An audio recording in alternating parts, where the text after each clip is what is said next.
Aloha everybody and welcome to Honolulu, the flats off the airport. It does get very busy where the planes come and go, bringing millions of visitors to this amazing American state in the middle of the Pacific. I'm joined today by Captain Nick from Hawaii on the Fly. How are you, brother? Doing great, bro. Good, Doing man. Great. Tell me, what are we targeting here? Because this is an area that is just busy with air traffic, lots of people out there on jet skis, but here, tell me, what are we targeting today? We're targeting the o'io, which is the Hawaiian bonefish. And so there's two different species of those, and we're gonna be going for the round jaw bonefish, the ones that are found up in the shallows the most.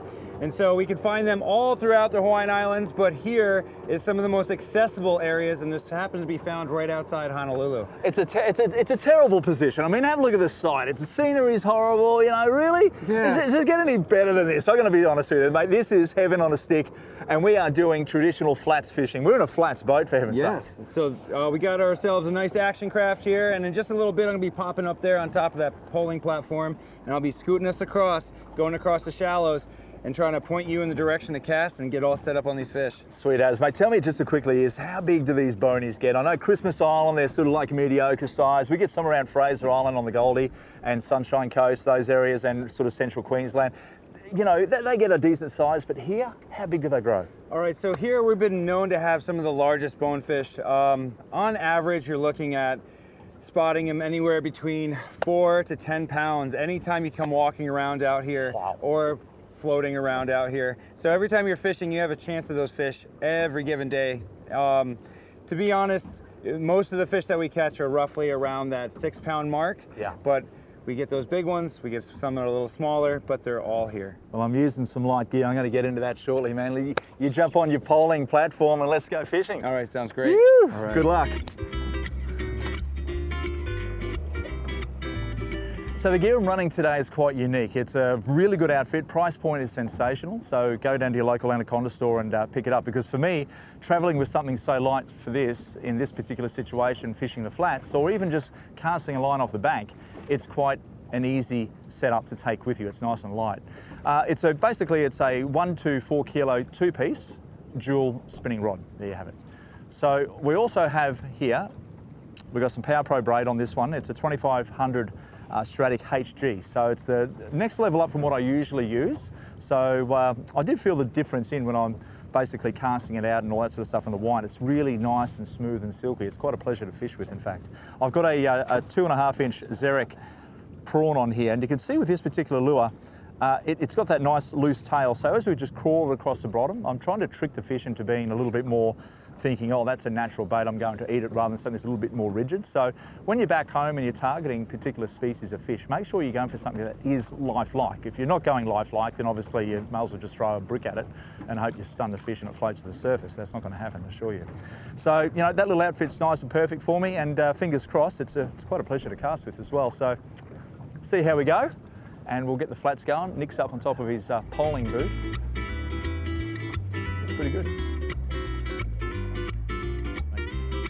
Make it 40 feet, 9 o'clock. Yes. Good, good lead.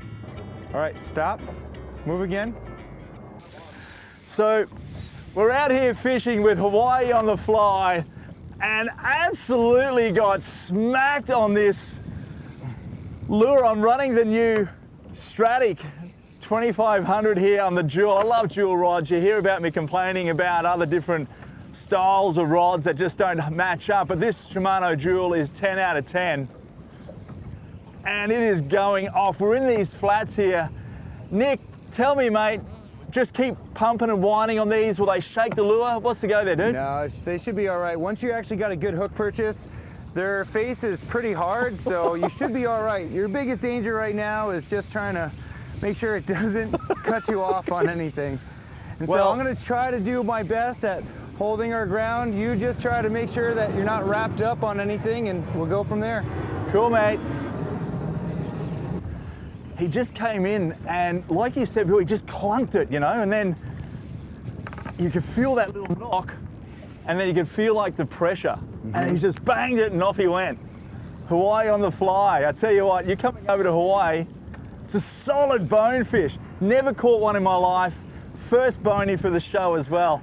I'll tell you what, we get these around Australia, Fraser Island. Of course, a lot of those shallow sand flats in the subtropics, great little spot there to get up there and have a crack. Mate, what's the procedure on landing one of these, buddy? Hang on, I'm gonna come down here real quick and drop an anchor. All right. What I like to do from the boat Yep. is just get them right in here. You're gonna pull it in. And then once I have it like this, he can stay happy, you can take off the drag, and we can have him breathing.